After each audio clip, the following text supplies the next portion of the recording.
Happy Thursday! Welcome to the Scoop World Order. Bad day to be a Michigan apologist. A former staffer came out today and said Jim Harbaugh told us to go right to the line of compliance and then go over it. That is not a great quote to say when you're a head coach who is up against it, who is a liar, who is quickly becoming the Bernie Madoff of college football. And again, for you Michigan apologists, it's a good time to jump off the ship at this point because again, we're bringing the heat like we always do. We're going to break down some camp news.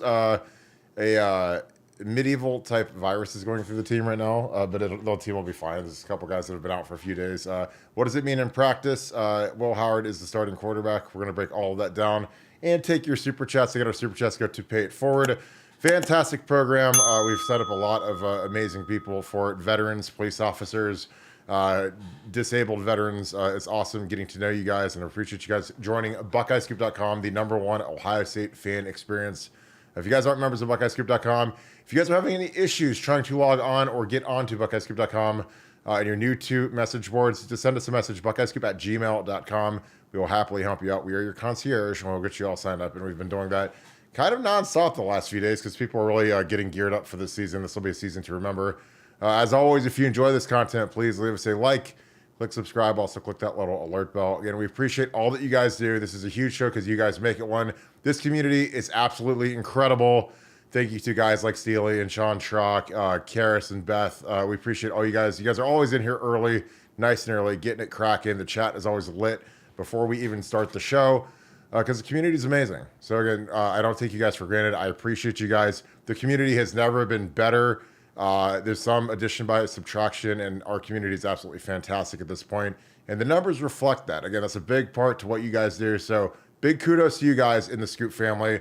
I'd also shout out to Andy Jo Taylor and her father and mother. I saw them last night. She was excellent. She performed. She'll be back in a few months down in Columbus. She'll also be at Buckeye Lake on the 24th. So check her out, Andy Jo Taylor. Follow her on Instagram. She's absolutely awesome, and she is very, very Scoop strong, Scoop family. Her families were up in Buckeye Scoop last night. It was awesome to see. They are great people, so support them. But we appreciate you guys. So again, thank you guys for all that you guys do. We're going to get into another fantastic show. Nevada, it keeps getting worse for Jim Harbaugh. I do think it's interesting. I listen to a lot of the national pundits who aren't generally very smart are talking about how, oh, it's a show cause. Oh, he's never going to coach college football again. But to me, when you're given a 1-year suspension, a 4-year show clause, that's a black eye that you get to carry for the rest of your career, even if people think it's some sort of ceremonial thing. But what it really signals to me is how harsh the NCAA is punishing these things. And the hamburger thing where Jim Harbaugh, again, met with a four-star recruit. We know the whole story. I've heard it firsthand knowledge. You know, it was 6:30 in the morning. He shows up at 7, orders a glass of milk and a bacon cheeseburger at 7 a.m. for breakfast, which is weird, hardcore. All during COVID, all when you're in permissible contact, all when you're not supposed to have anyone on campus. And he did that, you know, and then he denied it and threw up the middle fingers at the NCAA. Now a recruiting staffer who, you know, we've figured out who these whistleblowers are, is naming and saying that Jim Harbaugh basically instructed everyone to break the rules. Because again, some of these guys actually want to have a career in college football. So the only way you can do that is to actually cooperate with the NCAA, take your medicine, and beg for mercy. And some of these guys are doing this. They're not all just running to the LA Chargers, running to the NFL. So some of these guys, they're singing like canaries. And what are your thoughts on that? And what do you have to break down for us tonight? Well, it's interesting because the 48-page report. When you dig through the 48-page report, you realize because the immediate question comes to everybody's mind is how did they get this information? Where did this come from? And it's clear, that the enemy was from within. The problems were within the organization. There's people that were within the organization that didn't like the way things were going, that didn't like the way that things were being handled, and basically had kind of turned on Harbaugh and turned on the Michigan program for what they felt was illegal behavior that they didn't want to participate in. And the former recruiting director, who I have been told a name, and I'm going to give a name as it might be allegedly who it is, but I'm pretty sure that we have this in terms of who it is. A former recruiting director came to the NCAA and said, "Look, I was told I've got to get these guys on campus. This is during COVID when this was not supposed to happen, and we're willing to go to the line and cross it." And he's on those marches. Now, that's not just Nevadabuck and Burt Carton talking. That is stuff directly quoted from the 48-page report. So you can kind of look at that and you can kind of go, um, hey, is that is that right? Is that wrong? Is that bad or whatever it is? But it came from a Michigan guy, a Michigan staffer. And the name that I was given was a guy named Matt Dudek, who was the Michigan recruiting coordinator back in the day. So it was either him or somebody from his staff, but I'm pretty sure it was probably Matt Dudek who had come in there and done this. And it just shows the level. Look, there are some people at Michigan that have a sense of right and wrong and reasonableness and not reasonableness. And, a lot of people didn't like what was going on, but it's hard to stand up to a guy like Michigan, to a guy like Harbaugh at Michigan, who's, a legacy there at the school, kind of a living legend, kind of walking on the campus. And he says to do stuff and you got to go along with it, even if you know it's wrong, even if you know it's illegal. And it just shows you if they were willing to tell a recruiting coordinator, let's go to the line and go over the thing and break it. Can you imagine how the conversation went with Connor Stallion? When Connor Stallions, which clearly this was a work in process over a period of years, had approached them and said, look, I can go and steal these signs and give to, and I'll give you plausible deniability, Coach Harbaugh. You don't have to, I've got Uncle T here to finance it. I'm going to do this whole thing, and then I'll prove the concept, and then we can work it up and get to the point where they were having him sit on their coordinator's shoulder, sit on Harbaugh's shoulder, and whisper the plays. And does it take any type of a leap for a person to believe that if you do it for recruiting stuff, you wouldn't do it to try to win on the field? Of course you would. So, but some people didn't like to go along with it. And so, not every hero wears a cape. Some people didn't like to go along with it. Some people, decided to blow the whistle on what was going on. And as a result of kind of their heroic efforts, that's kind of what we're seeing here today. We're seeing, a Michigan program that's in tatters. Jim Harbaugh, who's been disgraced, he'll wear the scarlet letter of cheater for the rest of his life. And we haven't even gotten to the good part yet. And I think the Michigan titles are absolutely in jeopardy. I have been told the Big Ten titles and the NCAA titles will not be recognized by the NCAA. And if that happens, if and when that happens, I think it'll take Tony Petit 4 seconds to rip the Big Ten titles away from them. And I think the College Football Playoff Committee, that'll be, just a brief period of time longer than that. Because if the NCAA doesn't recognize it, they're not going to recognize the champion either. So this whole Michigan thing is coming. What's the thing that the birds are coming to roost, or somebody's coming to roost. The chickens are coming home to roost. Yeah.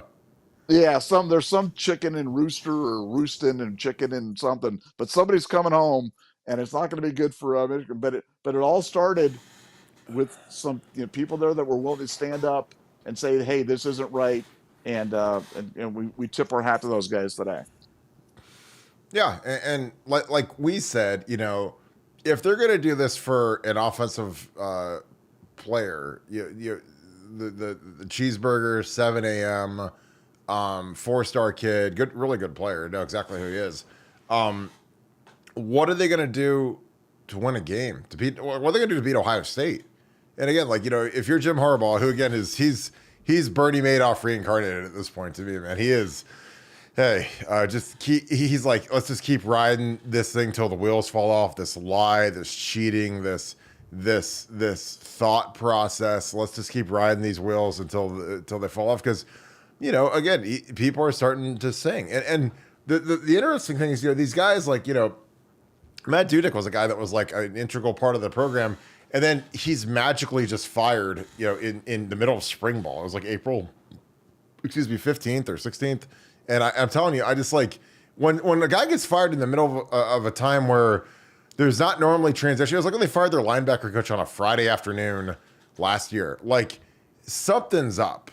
when a guy just moves on. Now, if you fire the recruiting director in January after the bowl game, okay, you fire him in right after signing day. Okay, I get that. If you fire a coach right after the season's over, I get that. That's normal transactional coaching times. Like again, like when you're in the coaching profession, there's two types of coaches. There's coaches that have been fired, and there's coaches that are going to be fired. That's it. Every coach in the profession has been fired at some point. No matter how good you are, you've been fired. So, the interesting thing is like he was just gone in the middle of like spring ball. So like that never made sense to me because he was a guy that was like he wasn't like he was like their Pantone basically. So, I was like, wow, they got rid of him and he went to Mississippi State and Michigan's a much better job than Mississippi State. They've got better everything, better resources.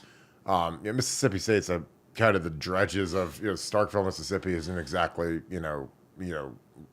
L.A. or it's not exactly the Hamptons. So I saw that and then it all makes sense now. And again, I knew that there would be some people that would cooperate with the NCAA because there are some of these guys that want to continue their careers. There's some of these guys that want to stay in college. There's some of these guys that it's their best course of action to stay in college. So when the NCAA questions them, like if you're honest with the NCAA, I mean, you're probably still going to get smoked, but you're not going to get smoked to the degree to be just being completely dishonest like Jim Harbaugh's been. And again, that's why if they're going to throw out a 1-year suspension, again, people don't realize like a 1-year suspension, even if he's with the LA Chargers, that forces Roger Goodell to think about doing something. He might not, and again, he might.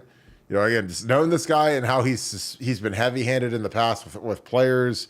I mean, he's suspended. He basically ruined Josh Gordon's career. I mean, I know Josh Gordon ruined it from smoking weed and whatever else, but like he's suspended for multiple in seasons when he was one of the top 5 receivers in the league with the Browns. So what's he going to do to a guy that affected the integrity of the football game? So again, this is going to be. And again, is this thing going to go slow? Yes, of course. There's a lot of stuff to comb through. There's a lot of interviews to do. This is like a big, giant, needle in a haystack operation, but the needle's there. And it's just digging through these hard drives and getting these statements. And, again, and to me, I'm telling you, the worst thing you can do is leave it to the imagination of the infractions committee. Because, like, this infractions committee, there's like 2 Ohio State people on it. There's a Michigan State person on it. It's like, so if you don't want to talk to those guys and they get to make a nice decision, I think it's going to be glorious. I'm really excited about it now. So, Nevada, any thoughts on that? Because we found out who's on the infractions committee for this case. And again, in general, they hire high-level compliance people. They usually have one that's kind of like the chief of the operation, and then they comb through the data and the testimonies, and they do the questioning, and they go through the evidence and blah blah blah. And it's kind of like like a Supreme Court justice system where they make a decision and then they write it up, and it's kind of like a binding arbitration where all of a sudden this is their ruling, and have fun with that. And again, if I'm a repeat offender like Sharon Moore and like Michigan, and I've got 5 level 1s against me, I am mortified right now, and I'm thinking about self-imposing a bowl ban. I'd be self-imposing and firing right now because again, this season is going to end up, and again, it might not affect this season, but it'll affect the totality of Michigan football. Because when you look at like USC, they haven't been the same since all the Reggie Bush stuff happened. It sanctioned into the dirt, and they've been like probably a tier or 2 below the top tier programs for most of the time, and they've been good. But they weren't like they were when they had Reggie and Lendell, and they were juggernauts, and they were like the Georgia, the Alabama. They were those dudes back then. And then after all the sanctions came in, they ain't been the same since. And so that's what I think is going to happen in Michigan, and it is going to be absolutely glorious because we're going to have a wonderful run smashing those guys into the ground after the NCAA is done with them. Nevada, your thoughts on that? Well, couple things. One. And this is all in the 48-page report. This isn't like Nevadabuck saying it, whatever. They have to basically put it like a disclaimer now, like out to all recruits, almost like kind of like cigarettes, where they have that thing on there that said, if you smoke this, you're probably going to die or whatever it is. Like Michigan has to put like a disclaimer disclosing the reason for this probation and everything. Like this is something they have to carry around really publicly in terms of all their recruiting communication, and they can't spin it. They have to put exactly why all this stuff happen. I mean, this is bad. I mean, this is bad. This is not going to help recruiting, guys. I mean, if their recruiting was already kind of sketchy, this ain't going to make it any better. And this is before the big day. This is the for Michigan insiders. Oh, this was the serious case because they had more evidence. The other case isn't very serious. You mean they had a receipt for a cheeseburger on this one. On this other case, they've got like a 58 game master spreadsheet and stuff. I mean, I'm going to give you a little pro tip. I think the other one's probably the more serious one. But yeah, Michigan has to publicize all this stuff. And I mean, again, as a fan, just as a fan, when you think about that, that's terrible. And for Michigan, where so many things are made up when a recruit's making up their minds on these little micro factors that influence on whether or not they're going to go to one school or another, Michigan's going to carry this thing around and has to very publicly, almost like wear the scarlet letter and walk around and disclose to recruits while they're there. And I just don't see how that's going to help them, going forward for sure. And for Harbaugh, I mean, I think Goodell's has to do something. I think the 1 year suspension from the NCAA, knowing he wasn't coming back to college football, why would they give him a 1 year suspension? Like, why? Because they want the NFL to do something. They want to force the NFL to have to do something with them. And I think they're forcing Goodell's hand. And I think he's going to get whacked. I think he'll get at least half. Maybe he gets credit for the 3 games time served, but I bet you he gets 14, 15 games from Goodell, loss of pay. I mean, it's going to be a significant sanction to him. And yeah, so Harbaugh's got some interesting days ahead of him for sure. Yeah, I agree. And again, I think that Roger Goodell, when he sees a 1 year suspension, which again, we talked about this. Has there ever been a 1 year suspension for a coach? I mean, I've never seen it. Remember one. I mean, not in college football. Not since I've followed it over the last 30 years. Like I can't remember a coach sitting out for an entire year and they having like an interim coach for an entire year, and then he comes back. And again, this is after the guy had already been suspended for like 3 games to start the season last year, and then 3 games in the middle of the season last year. I mean, this is really bad. I mean, and again, people that don't think this doesn't affect his legacy in Michigan football are crazy. And I'll tell you what, as a former coach and someone who was GA in the program, whatever, this probation, this looming stuff, this is the first thing that every single coach that's recruiting against Michigan is going to talk about. Do you really want to go there? Do you know what's coming? Why did everybody leave there? Why did everybody pack their stuff up in boxes and head to Los Angeles as fast as or Seattle Seahawks as fast as humanly possible? You sure that's where you want to go to with what's coming, with sanctions, with probation, with scholarship losses, with vacated wins? Again, like when it happened to USC, Penn State, neither of them ever really recovered. Penn State wasn't anywhere near like what SC was, but like it took a long time for those schools to get back. Because again, when they hand these things down, they're meant to punish you and cripple you and make you basically like half of a football team. You take those scholarships away, man. It's hard to function. I mean, these coaches are freaking out about a 105 cap on the roster now because again, the season is getting longer and now you're going to take 20 or 30 guys off the roster, which doesn't seem like a lot, but you guys have never coached a team before. You've never seen the depth, the scout teams, the way things work. It's just, they're going to have to go to like kind of like an NFL practice model where you've got the second team running against the first team. Like it's not going to be anywhere near as efficient as it is in college football. In college football, like you've got so many guys that you could have the offense going on one field, the defense going on another field. You could do all the scout team work. It's really a great system. And in the NFL, where you only have 53 guys on the active roster, and then you've got, it used to be like 8 practice squad guys, and now you might have, I think, maybe 10 or 12 or something. So, the offense, like the first team offense would go, and then like the second team defense would kind of be the scout team, and then you'd flip it around, and then the offense would go, and it'd be the vice versa. As opposed to, when you get to college where they could both go at the same time, because there's not enough guys in the NFL usually. So it's going to be really interesting to see how all this ends up working out. Nevada, the team is grinding through practice right now. This is the dog days. They are through Thursday. These are long days. They practice in the morning, meetings all day. They take a little nap in the middle of the day, and then they've got walkthroughs that are like an hour and a half long, miserable, terrible. I used to hate going through those. And then back to the hotel for a little bit. They usually don't go back to the hotel until about 9:30 or 10. They don't like to give these kids too much free time. And then back doing it again. What are your thoughts so far through camp? Obviously, the story of camp so far is Will Howard, and then also there is a head, foot, and mouth thing that is ravaging the offensive and defensive lines right now, which sounds like something from like the medieval times. But there's a lot of guys that are out right now, so you've got these kind of cobbled together lines that have to go against each other, and it's not great for the operation of the offense, but hey, it's the best you can do in camp. It's part of adversity. What are your thoughts? Yeah, no, I think look, Will Howard clearly has been the story. He's getting the reps. He's the guy. He's the guy that they believe in.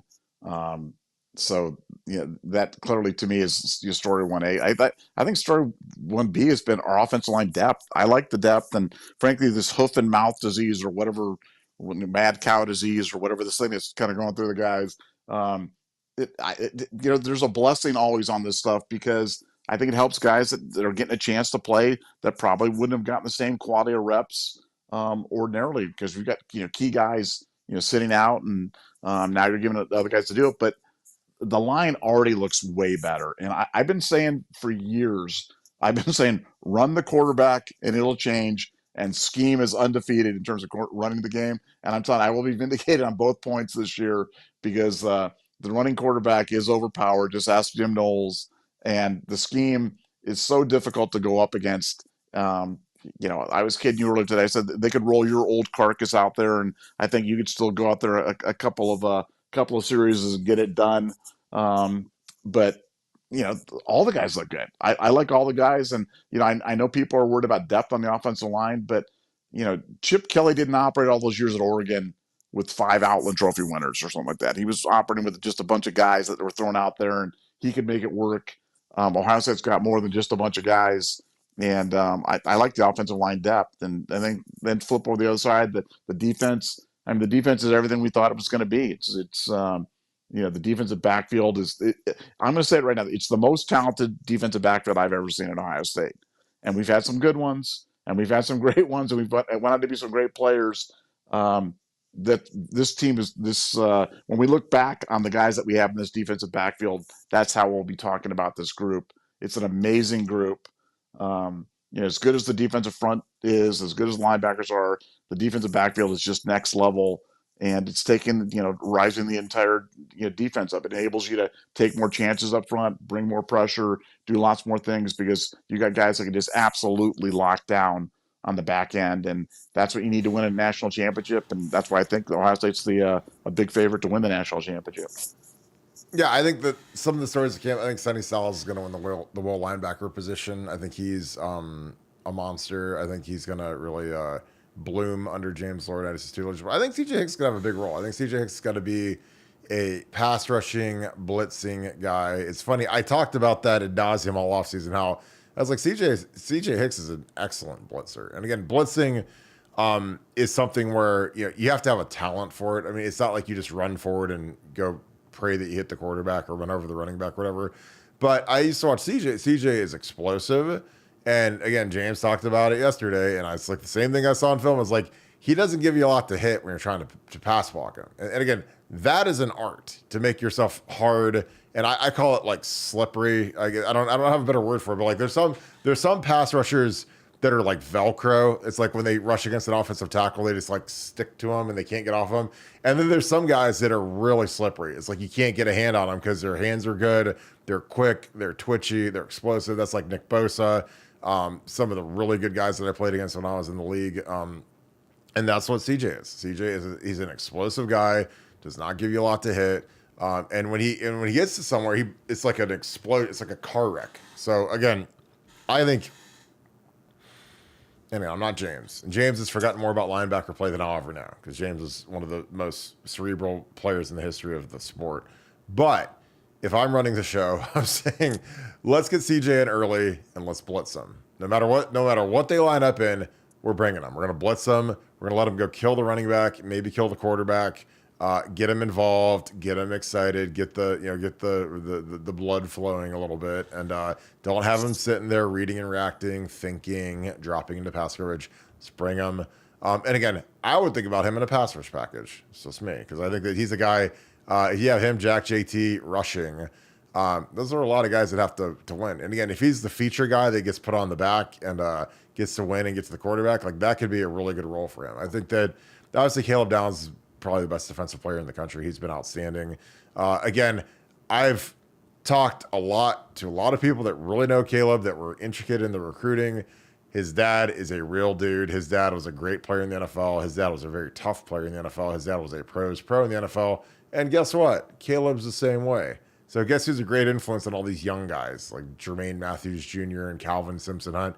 Caleb, because he does everything the right way. He does everything like he's an NFL guy. Like there's some NFL guys, like when I was with the Broncos, I played with Brian Dawkins, who's one of the greatest safeties who's ever lived. That dude was a genius, and he was a monster on the field, pro's pro.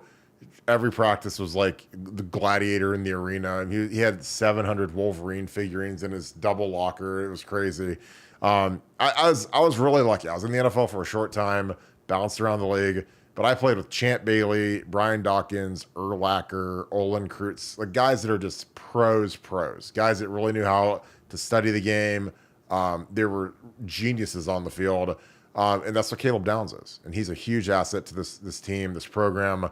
And the crazy thing, and this is why I love NIL more than probably any human being in the world, is we have him for 2 more years, which is crazy. It's so good to think about.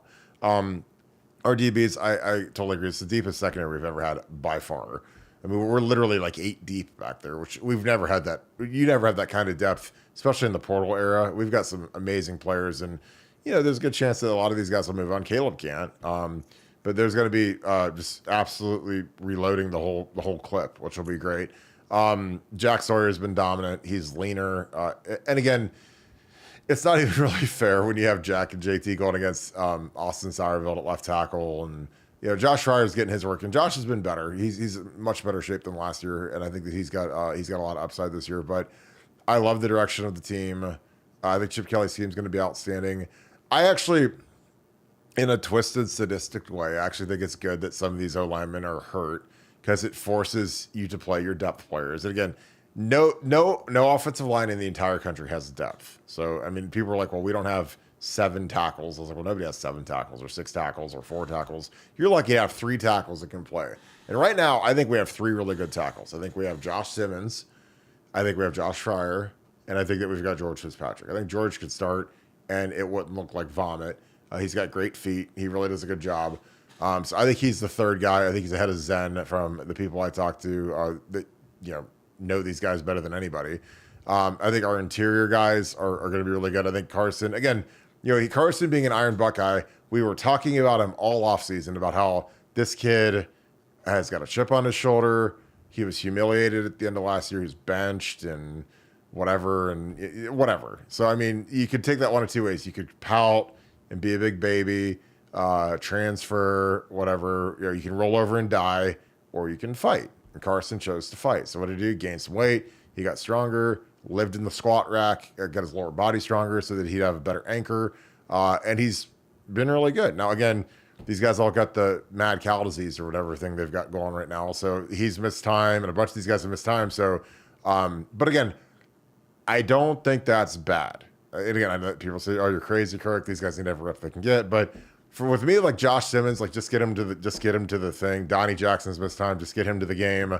I don't care if either of those guys practice until we play till Akron week. Honestly, get those young guys in there. Let them go against Tyleek and Jack Sawyer and JT, because everybody wants to be a starter. When you're an Ohio State player, the backups are always grumbling. Oh, I should be a starter. I should be getting Russell. It's like now. Guess what? Now you get to go against JT Tumala and Jack Sawyer, and you get to go against Tyleek. So some of these guys, they're like, oh my God, now I'm the first team left guard or the first team left tackle or the first team right guard.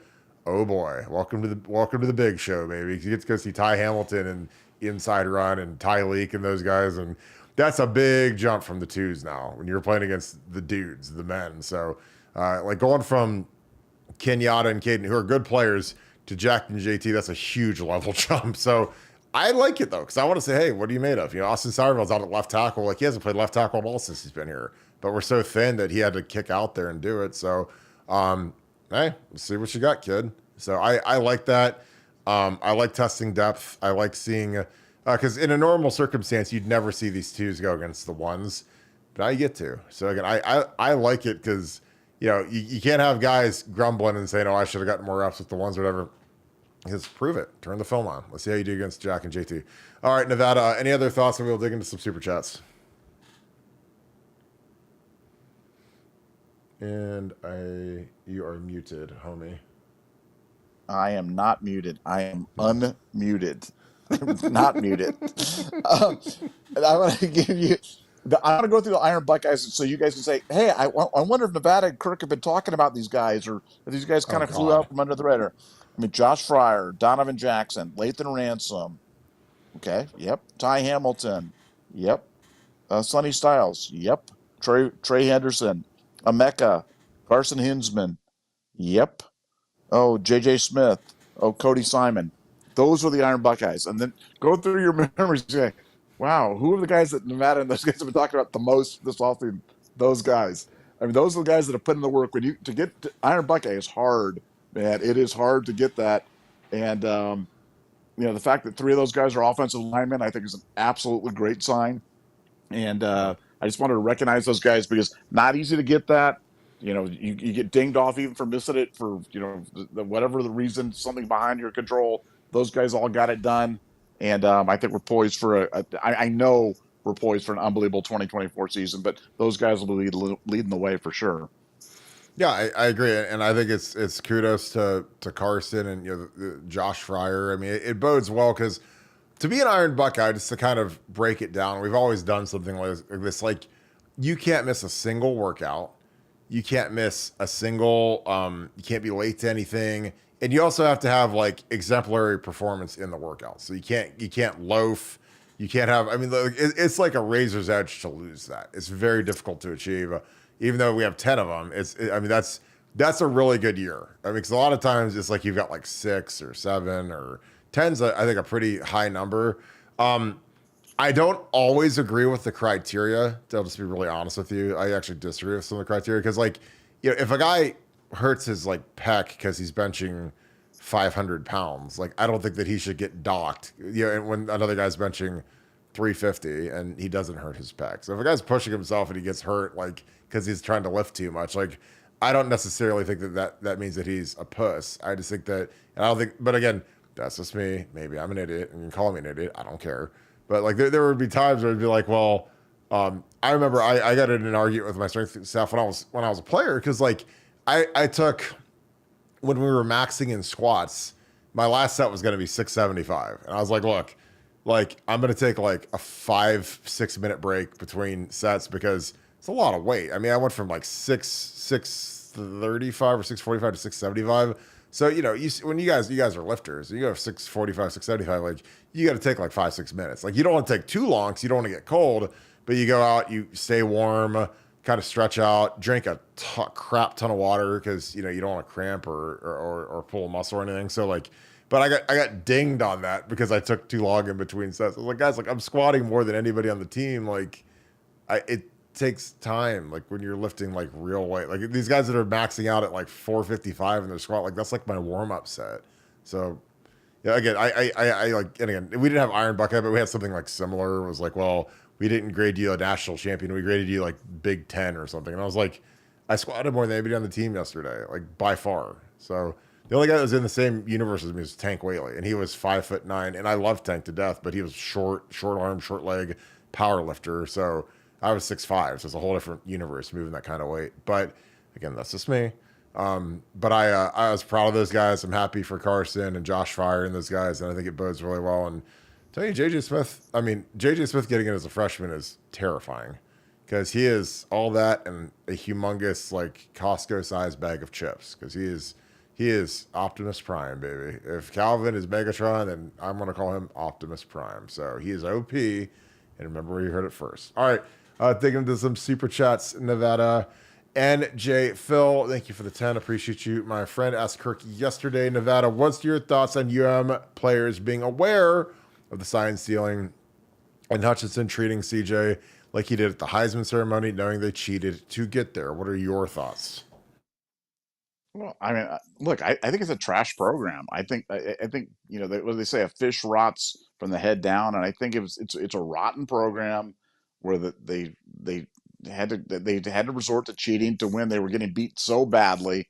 Um, that's why it's so funny talk. Michigan fans talk like they've owned college football for the last 5 decades. I mean, it's been a 3-year run. 2 of the games have been at home, and you were cheating all 3 games. Before that, we were violating 16 of the last 17 or whatever it was. So no, I just think that they're classless. It's a classless program, operated by classless people and with classless players, and they all knew, and that's why the punishments have got to be backward looking. They've got to vacate their stuff, and then forward looking in terms of punishing future teams and as well as guys that were on this current team.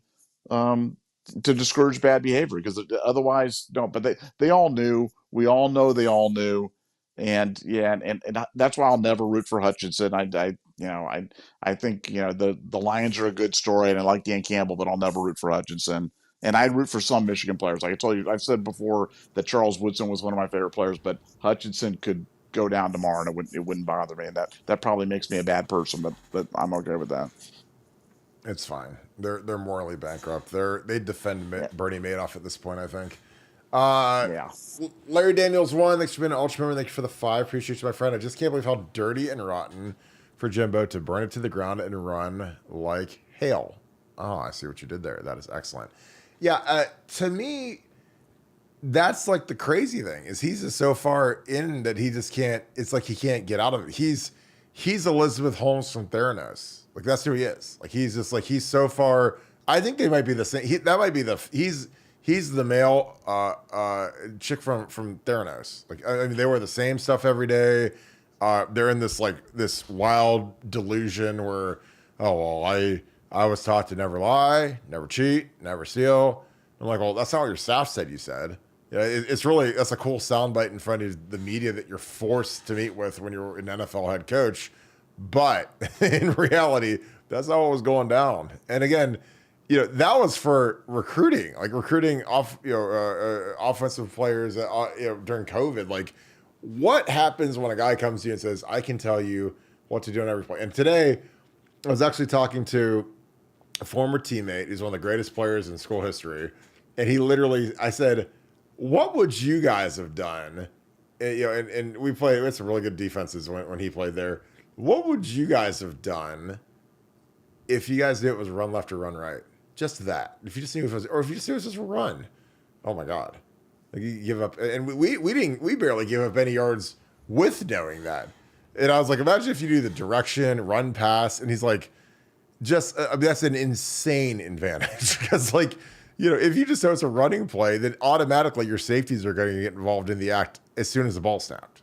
And again, that's what I showed you guys on the telestrator. I was like, look, you guys can say whatever you want, but these safeties with Marvin Harrison Jr. split out to the left, they don't even look at Marvin. It's like Marvin doesn't even exist. I was like, so you got the highest drafted receiver in Ohio State history, the best receiver in America the last 2 years. They don't even look at him. They're just like, okay, 2nd and 9 with Ryan Day, he throws the ball 80% of the time in the red zone. They just come flying down there. I'm like, okay, sure, but there's no advantage to that. You're in too high. You're showing cover too high, two safety shell, and those guys come screaming down as soon as the ball snaps. Like that's impossible. I mean that's or it's the ballsiest call in history. Which again, you would never call that against Marvin Harrison split out. Let alone Emeka. And so you have 2 first rounders on the field, and then Julian Fleming, but. Hey, is what it is. Nevada, Larry Daniels says that he cannot believe how dirty and rotten it is for Jimbo to burn it to the ground and run like hell to Los Angeles. What are your thoughts? Yeah, well, look, that's always been an adversarial relationship. That's always been they didn't like him, he didn't like them, And when people were saying, "Oh, they're singing Kumbaya," "Oh, they're all on the same page," "Oh, they love each other," "Oh, Nevada, you're wrong," where's the dissension? Ward Manuel and Yoko Ono are all saying bet and high fiving him and stuff. And I mean, I knew that was wrong, and now you see it. Harbaugh, I think Harbaugh literally hates Michigan. I really do. I really think he wants to burn that thing down to the ground. And but the mark of kind of a guy who's like a psychopath is that somebody who just keeps doubling down. I mean, you'd think at some point you'd be like, "Hey, if I made mistakes, I apologize for them." Because whatever, you could find a way to do it without making yourself look like a complete moron. But he's just doubling down, going, "I never lie." Really, show me the person who never lies. Like now that I know who the liar is, and this guy's a documented liar. I mean, I really believe it's pathological with him. I don't want to get into the thing about the spectrum, and I know that offends a lot of people, but he's a very weird person who I think really has trouble distinguishing between right and wrong. Because for him to keep doubling down on it's dumb, it's destructive, and it doesn't do anything to help Michigan. I can tell you that. Ooh, Nevada, found you a guy. Sean Krutka, appreciates my friend. There's zero chance the NCAA will actually vacate the Natty.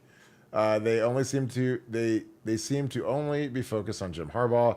Michigan will celebrate the Natty at home in a month. If I'm wrong, I owe you $100 super chat. Nevada, your response. Yeah, well, I've never said that the NCAA. Did you say the NCAA is going to vacate? The NCAA will not vacate the net. They don't have the power to vacate. They cannot recognize it, though. That's going to be when that happens. When you see those words, I want everybody out there in TV land to kind of go, "Wow, that Nevadabuck guy. He's the first person," because that isn't out there anywhere else. That's not out there. Will not recognize the NCAA. Will not recognize the championship, and then it'll kind of follow from there. But that's what I expect to happen, and I look forward to seeing your $100 super chat. That'll be great. Oh my God. Yeah, this is gonna be a fun month. Raymond Mitchell, thank you for the 20. Appreciate you. My friend made a bet with a Scum fan in the comments section of a Buckeye Scoop tweet Sunday. He's willing to bet $2,000 that 0 wins get vacated. Oh my God. Nevada is the Huckleberry. Then he quoted Pete Thamel, and he said he'd let me off the hook for $500. I politely declined. Well, I hope you got that money in escrow, because that is going to be a nice little chunk of change. You can go out and get yourself a new TV. Nevada, your thoughts?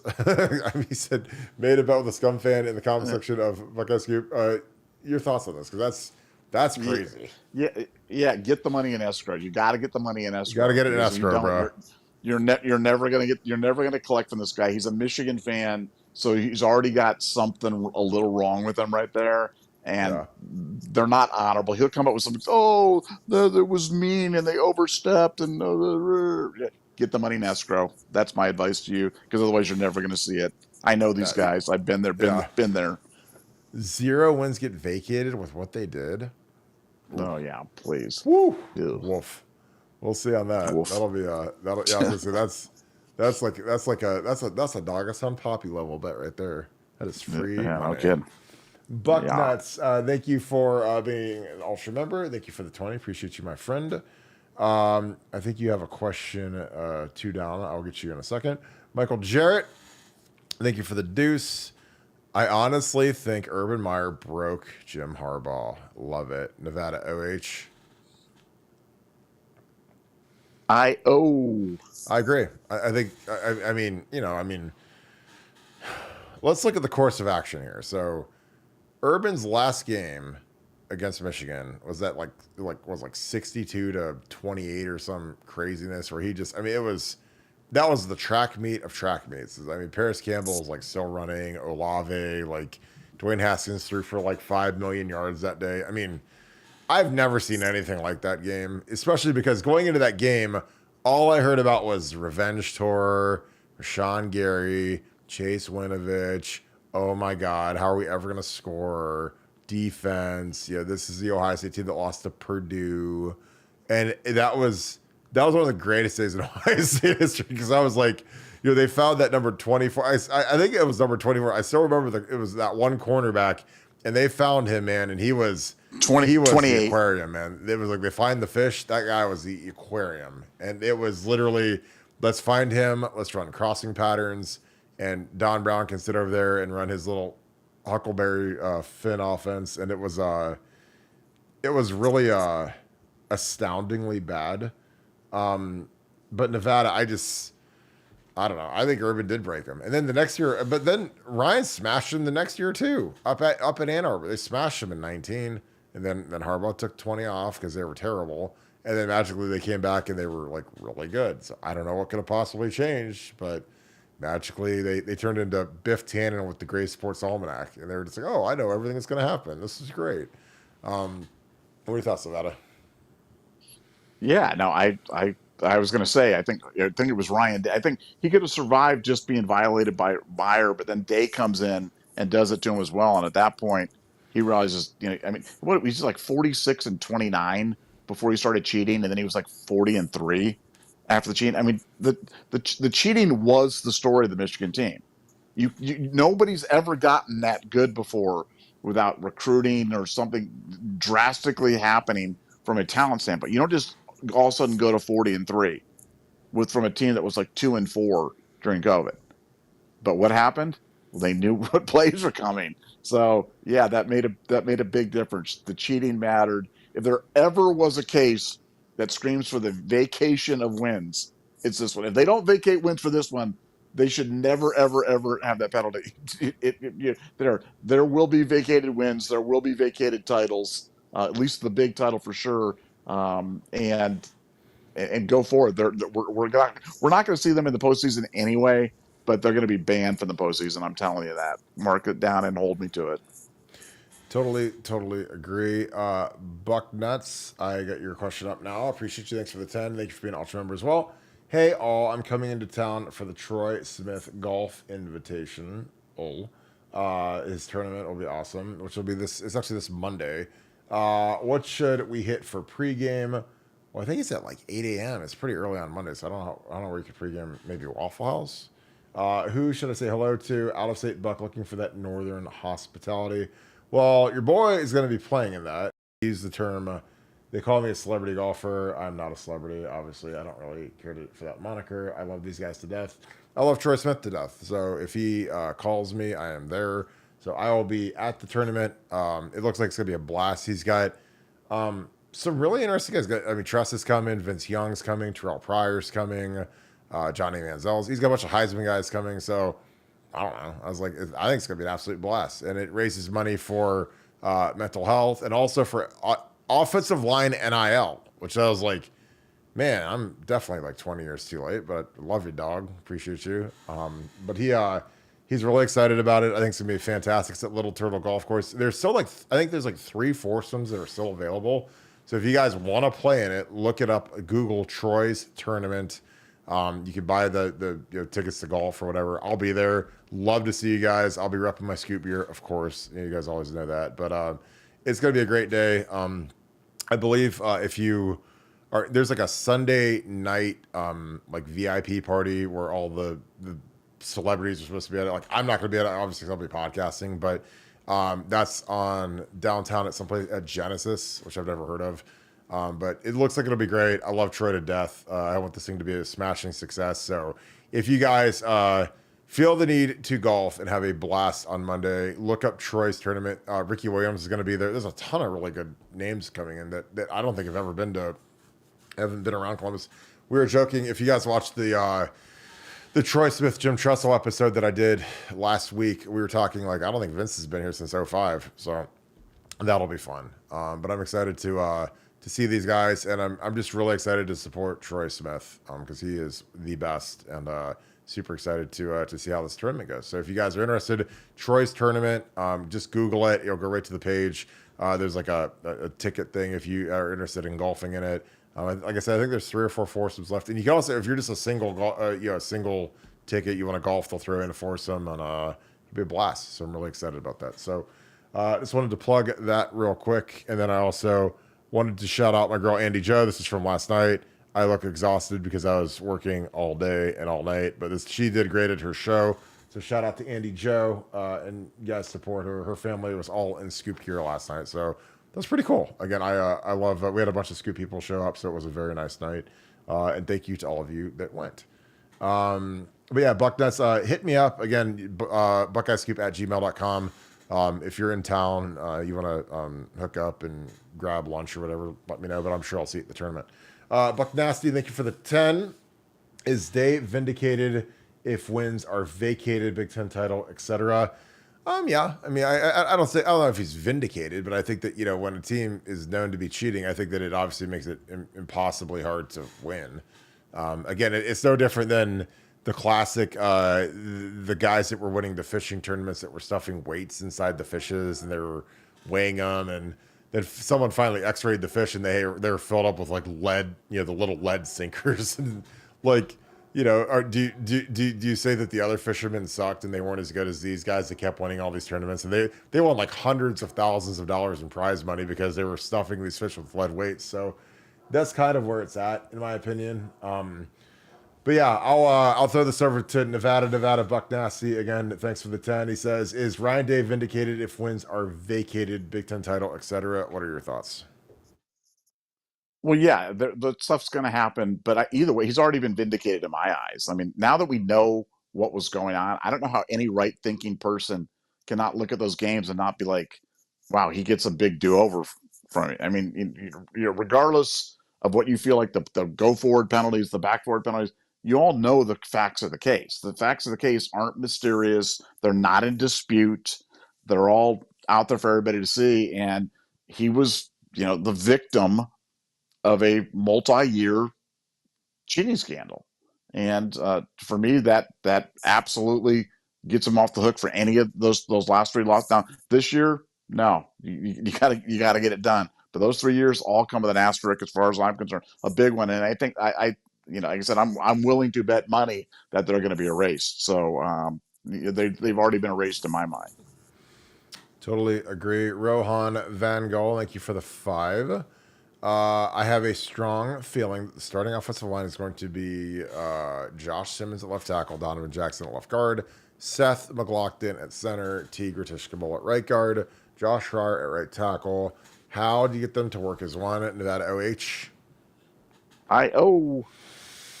I almost agree. I think that Carson is going to be the right guard. I think Tigre's got a lot of ability, but he's inconsistent. I think Carson is more consistent. You have to remember, like, at the end of the day, Carson started 12 games last year. So that counts to me for something. Tigre played some mop-up minutes last year. So a guy that starts 12 games and is coming back and is stronger and is a third-year redshirt sophomore, like I think that he's got the leg up, just my opinion. But again, Tigre, again, when these guys are missing time with this virus, it changes all the calculus. So I think the biggest way you get them to work as one is you got to put them all, you got to kind of settle that position sooner than later. I know that you want one guy to reach up and grab the brass ring. You want one guy or you put on the tape and you're like, okay, this is unquestionably the guy at right guard. I don't know if that's happened. I think Carson was on the way to that, but he missed the start of camp. Then he missed, these guys have this virus now. So it's been kind of a hodgepodge. And that was something I always cautioned because that's why, like, it's really easy to make these big, bold proclamations about this guy's going to do this in camp and this guy's going to win. But, injuries happen in football. Sickness happens in football. And it throws a wrench inside of everything. Because when you miss time, especially in the era of one-a-days, because you got to remember, we don't have two-a-days anymore. So, if you miss time back in the day, with two-a-days, you could get it back a lot quicker. Because, if you say you miss a day of practice or 2 days of practice, when we used to have doubles every day, it's like, well, you got 2 practices a day, so you can make it up way quicker. But when you only have 1 practice a day, it's hard, man. I mean, because, these guys are like 23 or 22 days out from the Akron game. So they got to get going and they got to figure out how this right guard is. And if guys aren't practicing, then it makes it real tough. But I think that I think Carson ultimately wins out if he can get back healthy.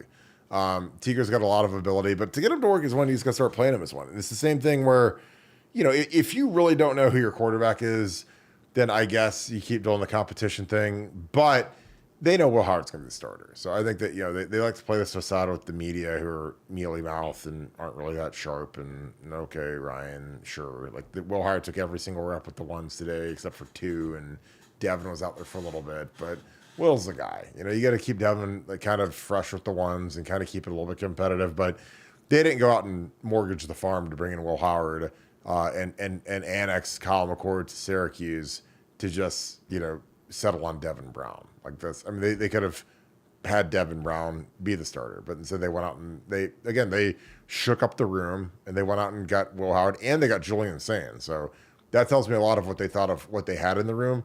And again, I'm not saying that those guys can't play, and I'm not saying that those guys won't be good players, but I'm saying that they went out and got a guy who started a ton and won a Big 12 championship at K-State, and they went out and got the number 1 quarterback in the country in Julian Sands. So I'm just saying, they didn't like what was in that room. They completely shook it up, and now I think the room's really, really one of the strongest in the country, especially when you look at the depth and you look at the gap between Will Howard and Julian, Julian being a freshman, Will Howard being a senior.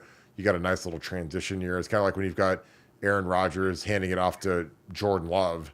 I mean, you got he gets to sit for a little bit, learn, and then he can take the torch and run with it and be a great player. But I think that you have to settle on a right guard so those guys can start building chemistry. Same way you got to settle on a quarterback so he can just start throwing to JJ, Emeka, and Carnell Tate, the 3 starting receivers, along with sprinkling Brandon Innocent and G. Scott at tight end. So Nevada, your thoughts with Rohan Van Gogh. Again, I appreciate you. Thank you for the 5, my friend. He has a strong feeling the starting O-line is going to be Simmons, Donnie Jackson, Seth Tigra, and Josh Fryer. How do you get them to work as one? Nevada, your thoughts? Yeah, I agree with that. I think Carson's going to be the right guard. Even though I think Tiger's going to play. Look, as you said, they've just got to get these guys healthy. They've got to, quit with the split field thing and get going. But you have to remember this: the way the schedule sets up, the first 3 games are almost like an exhibition game schedule, where you've got the 3 games that are really kind of glorified scrimmages, pretty much unlosable games, and you're going to have a chance to kind of develop it. So I'm not as concerned about the timeline on this stuff as I would be in a year where you have like a big out of conference game in week 2 or something like that, or a Notre Dame right off the bat.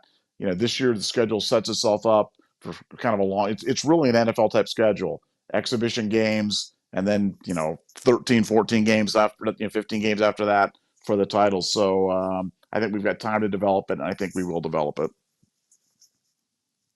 Again, that's a great point, and that's something I've talked a lot about. Where, again, I talked to Tress because Tress has managed every type of season there is. Seasons where you've got a large group of returning starters, a season where you've got a brand new team, like the 03 team versus the 04 team. Like the 03 team, we had 20 starters back from the team that won the national title, beat the Miami Hurricanes, and then 04 we had 5 starters back. So I mean, it was a total flip flop of experience and how do you manage the team. 03 we opened up with Washington, who was supposed to be really good. Pickett, their quarterback, was supposed to be a Heisman contender, and we smashed them, so they kind of fell off the rails after week 1. But with having Akron and Western Michigan to open the season and then a bye week, you really can almost just have training camp just keep going. And again, I think if Justin Fry, if I'm running this O-line, I'm starting Carson and I'm playing Tigra the 3rd series. And then I'm saying, all right, Carson, you get the first 2. Tigra, you get the next 2. And then we go from there. And then we get you on film. And again, this is assuming that Tigra is competitive through the rest of camp and Carson is healthy, whatever. But maybe, if Carson separates from Tigra, you just run with Carson and say, forget it. But I think that, it doesn't hurt to rotate the right guards in a real game to see how they do. Because again, I'm just telling you because I've lived it. There's a different level of anxiety when your quarterback can actually get hit. Because when you're your practice, it's like, you never want your quarterback to get hit. But when he's got a black jersey on, I mean, he can't really get hit.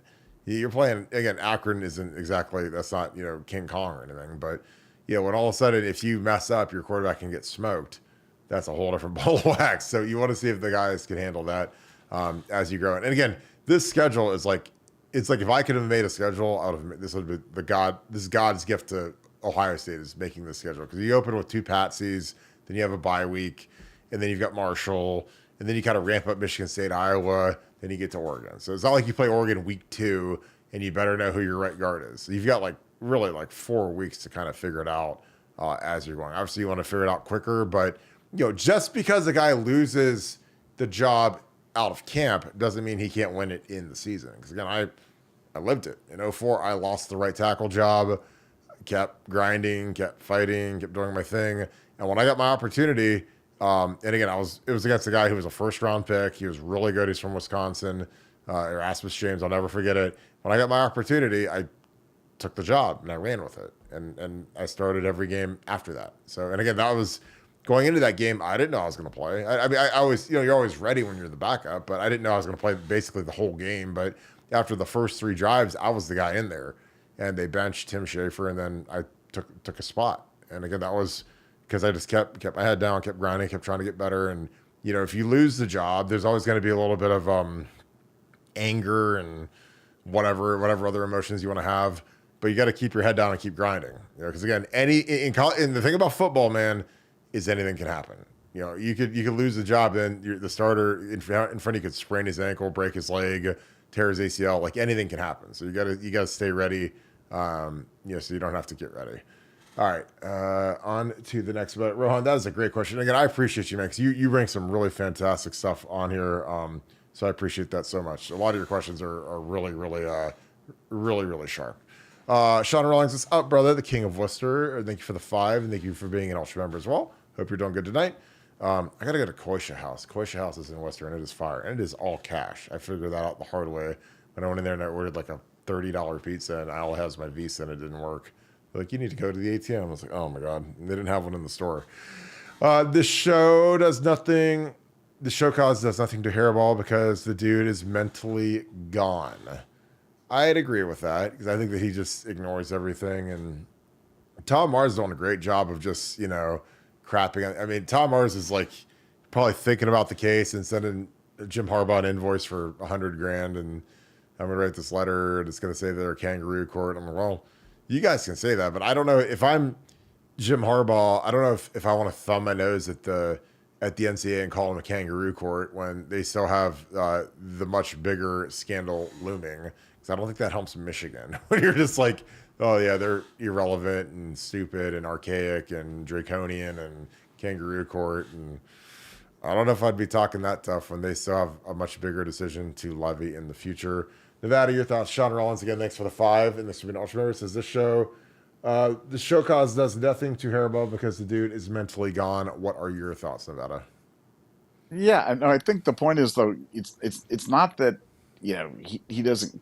He just realizes that they're not going to do anything to him, and that all the penalties are really going to go to Michigan. And I really think deep down, Harbaugh wants Michigan to get hurt. I mean, he doesn't want his successor to be better than him. He wants Ward Manuel to suffer, and he wants all the people that were knifing him in the back when he was there to go. And that's why this stuff's done. So every time people think that he's like unaware, he likes to, like you said, he likes to play dumb. He likes to play unaware. Now he knows what he's doing. It's all purposeful, and I think that deep down he doesn't care for Michigan, and so he's acting as if what a person would be like if he wanted to hurt Michigan, and he does it every single day, and but he's consistent. Totally agree. Nick Ma, thanks for the 5. Nick Ma 71. Appreciate you, my man. Certainly not. Indeed, let God be true, but every man a liar, even Jimmy. Couldn't have said it better myself. That is a great quote, and it is so true, because Jimmy is a major liar, and it is absolutely, absolutely, absolutely crazy. C. Brown, thank you for the 10. Appreciate you, my friend. Seems to me, a lot of people in mainstream media, like Cowherd, Thamel, saying the scandal isn't that big of a deal. We've always had haters like Mark May and all of ESPN. Why so much disparity? Nevada, do you want to run down why, like, kicking the hornet's nest of Ohio sports fans is great, a great way to make money for these people? Yeah, guys, it's not personal. It's just business. That's why, Colin Cowherd told the story, man. I don't need to tell a story about my relationship with Colin goes back a long way. But Colin's a genius. I mean, he says, here's what I'm going to talk about on my show: the NFL, LeBron, and maybe the Olympics if there's something kind of going on, or what. But college football, that's it. And in college football, I'm only going to talk about Ohio State, Texas, Alabama. I'm like, he knows what stuff gets attention, and nothing gets more attention than tweaking Ohio State. Mark May literally made a career. He was Mr. Irrelevant, and he made a career out of tweaking Ohio State fans. And Colin knows where the business is, and he's going to continue to do that. And for him, he knows if he says, "Oh, it's no big deal," you know. Well, first of all, Colin never played football. Okay, Colin never played any competitive sport. Period. But secondly, he knows that that's going to upset Ohio State fans. He knows exactly what he's doing, and when he does it, he's going to get a big reaction, and that's what he wants. All they want is a reaction, so just don't give it to him. Yeah, I totally agree. Thomas Taylor, you're the absolute best, my man. I'm going to throw this on the screen real quick. This again for the old sign stealing is nothing crowd. Shout out to Andy Joe's dad for being the GOAT and bringing this to my attention. I'm going to throw this up on the screen real quick.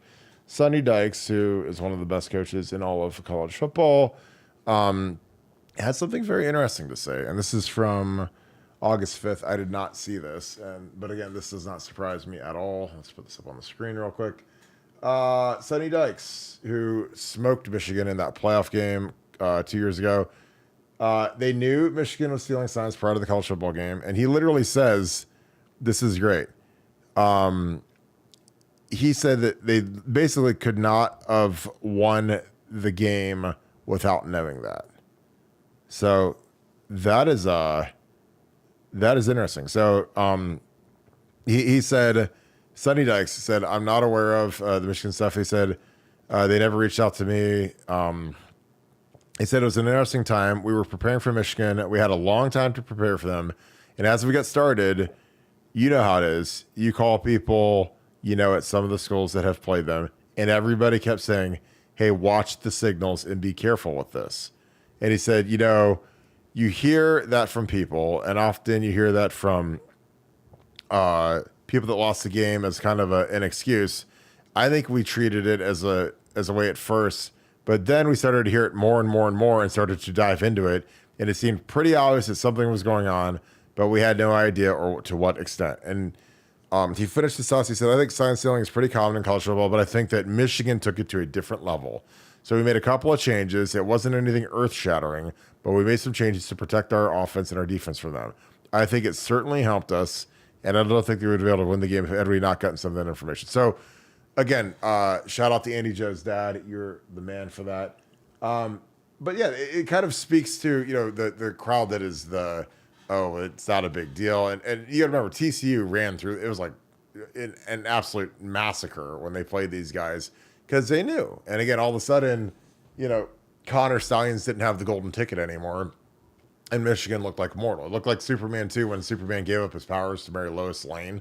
Like, that's what it was like. All of a sudden, Superman was bleeding and couldn't fly and was just a guy. And that's what Michigan turned to do. They were just guys when all of a sudden they were onto it. But Nevada, what are your thoughts on that? Because, again, this is one of the best coaches, Sonny Dykes, who, obviously they were in the playoffs 2 years ago, and one of the best coaches in college football literally says, and again, there's always that little layer of, well, it's just an excuse. They lost and whatever. But like when he started hearing it over and over again, and the veracity of it, and the biggest thing is the accuracy of it. It prompted him to literally make this statement. What are your thoughts on that? Yeah, well, I'd heard from TCU that they went with dummy signals, almost kind of like the old Mike Leach fake playbook thing, before the Texas game. I heard they went with dummy signals. Michigan was completely lost because of that. And you can only do that, though, when you have 30 to 40 days to prepare. You couldn't do that in a week. But when you've got 4 weeks, you can do it. So when people say, well, Ohio State, why didn't Ohio State do it? Man, it's hard to do it unless you've got at least a month to prepare because it's pretty elaborate. TCU had time. They did it, and Michigan paid for it. Totally agree. Hillbilly Septic Thank you, my friend. Thank you for the 5. I think the mainstream media is acting like these allegations are no big deal. And so they gang up on the NCAA with Michigan when the hammer drops, getting ahead of the narrative.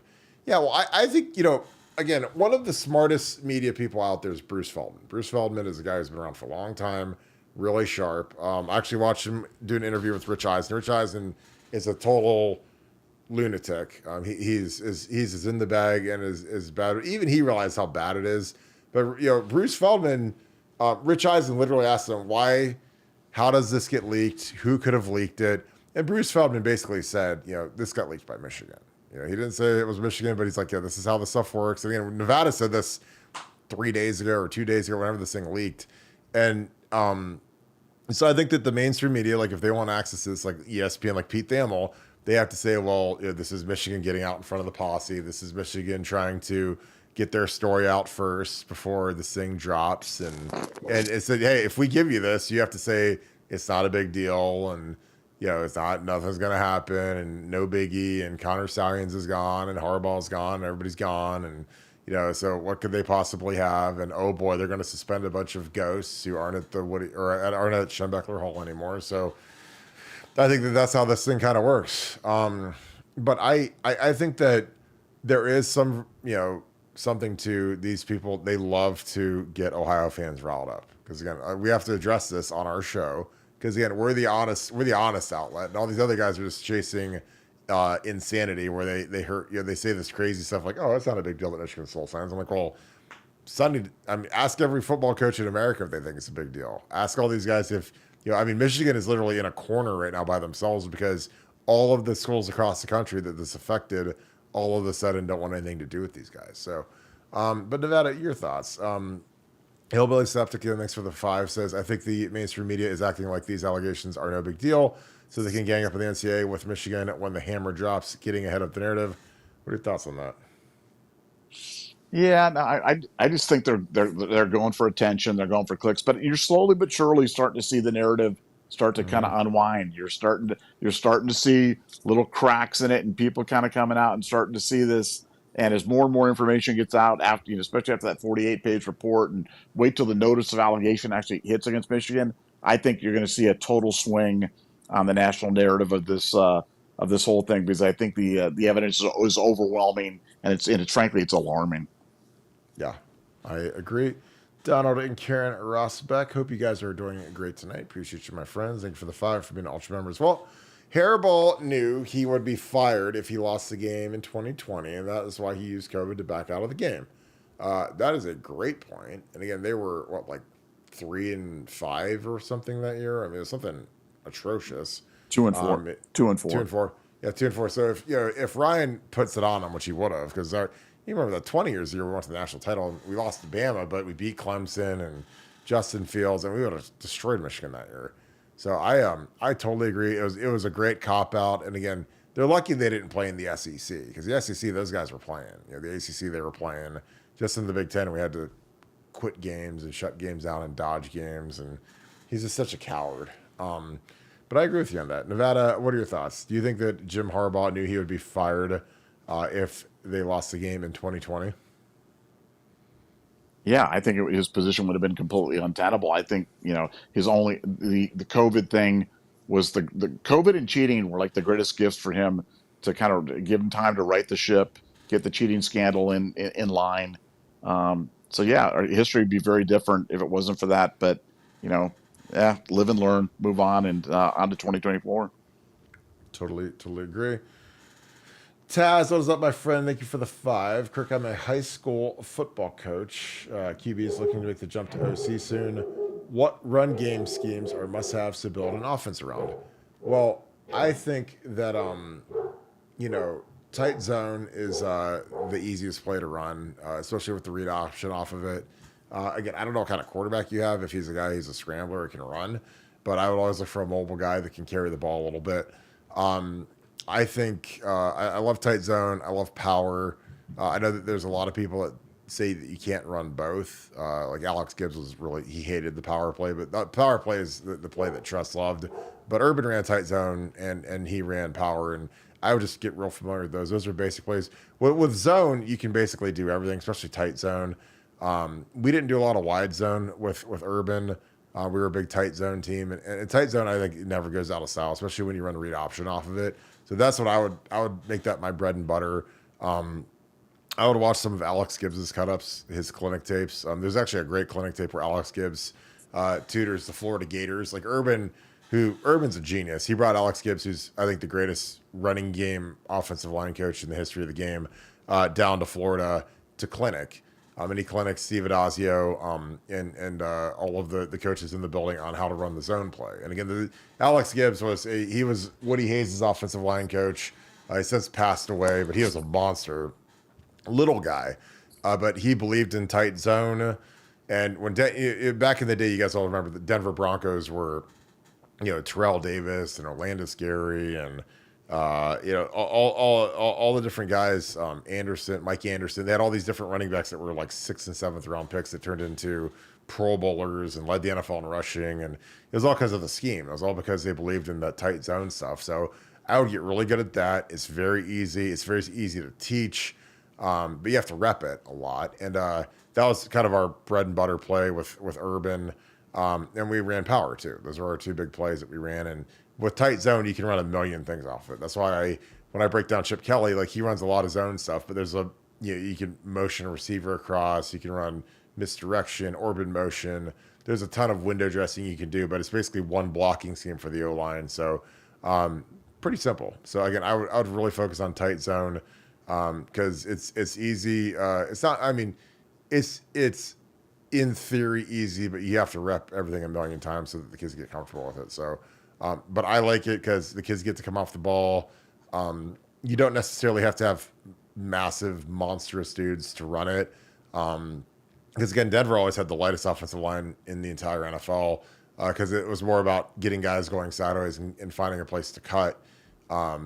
Just because you're basically reading the front side end back to the backdoor cut. And that's what Denver, again, it sounds very simple, but Denver was so good at it. And I love watching Alex Gibbs clinic even to this day because he's just so razor sharp. So that's what I'd really get to know. Again, it doesn't have to be fancy. And again, a lot of the stuff that, is crazy and fancy, it's just basic stuff, but it's got a lot of motions and window dressing and 4x1 and whatever, the empty formations where you motion a guy into the backfield and run spread option or read option or speed option. There's a lot of really easy stuff. So I would really get into the zone game, study it, and honestly, I'd study Chip Kelly stuff. Like Ohio State, if you go to their coaching clinics, they're very accessible.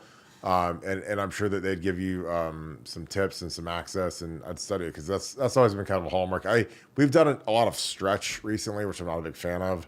I think it's been terrible, so I think we're gonna get back into zoning and vertically moving guys. So there you go, Nevada. I'll give you a pass on that one, even though I know you did coach the Manhattan Beach Mud Hens to multiple championships. The monkeys. No, actually, my phone is about to. I'm like under. I hope we're near the end of our super chats. I'm down to 7% right now. So hopefully we make it through.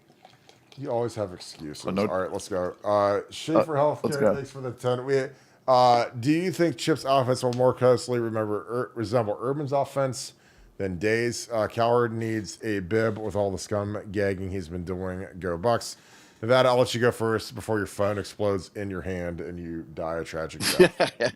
I've got like wet cloths on it right now trying to keep this thing cool. No, yeah, it's absolutely. I think it's gonna look a lot like Urban. You got to remember, Urban's a huge influence for Urban was Chip Kelly, and this is the Chip Kelly offense. And I think we're gonna feature some of the best ideas of Ryan's passing game concepts with the best of Chip Kelly's run game concepts, and it's going to be magnificent to watch. It's going to be palpably different from what we've seen the last few years with when we're running the ball and but with enough of the good passing concepts mixed in. So the best of the best. Yeah, and Urban was real big on the power spread. I mean, he wasn't the same as Chip Kelly, but they had a lot of similar concepts. And Urban, a lot of it is the same stuff, but there's a lot of stuff moving around behind the scenes that makes it difficult to defend. I mean, you got to remember when you're playing linebacker and you've got a guy that runs a 4-3 going this way, a guy that runs a 4-3 going this way, and then you're handing it off to a guy, and then your quarterback can keep it. Like, that's really tough to defend, as opposed to like just handing the ball to the running back and running stretch into the boundary for a gain of 1, which we did over and over again. Like, there's no misdirection, there's nothing. So I think that hopefully that'll die a slow death in some Jabba the Hutt, Tatooine pit, like Boba Fett did. So, all right, I really am excited to see Chubb's offense. I cannot express that to you guys enough. All right, Nevada, let's wrap this thing up before your phone explodes, and so we can have you for tomorrow's episode. All right, perfect. Yeah, great day for the Buckeyes, and my salute to the Michigan whistleblower for standing up and delivering, and know that there are some good ethical Wolverines out there, even if you no longer work at Michigan. God bless you. Absolutely, and we appreciate you guys as always. Thank you guys for kicking it. Again, big shout out to Andy Jo and her family. Again, great night last night. Appreciate all you guys that showed up. If you guys enjoy this content, please leave us a like, click subscribe, also click that little alert bell. If you guys feel especially fantastic tonight, give us a follow on YouTube, give us a follow on Spreaker, Apple. The big one is Apple Podcasts. That'd be awesome if you guys follow us on that one, because that one's growing like crazy. And Spotify. And again, even if you don't listen to our audio versions, it always helps if you guys just subscribe, leave us a 5-star review. So thank you for that. If you guys want complete concierge service, join BuckeyeScoop.com. Our message board is absolutely crazy right now. I can't wait to dive back into it after I'm done with the show. This is always my little break. Take a little break to get a little exercise. I take a little break to do this show, but then I'm right back on the board for the rest of the night. So I look forward to seeing you guys all on BuckeyeScoop.com. It's a fantastic gift, either to a loved one or to yourself or to your biggest, anyone you know that's a humongous Ohio State fan. It's a great gift. So look forward to seeing you guys on there. If you guys have any questions on how to join, hit us up, BuckeyeScoop@gmail.com. We're very quick to return emails, and we appreciate you guys as always. So again, another huge show. Because you guys made it one. So thank you guys. Thank you to all of our Buckeye Scoop family, all of our regulars. Appreciate you guys being on here each and every night, keeping that chat lit.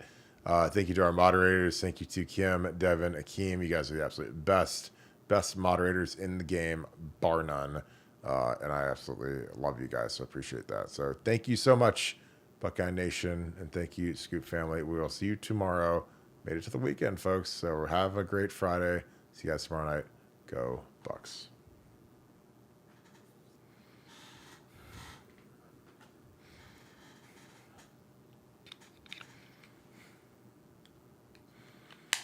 Mm-hmm.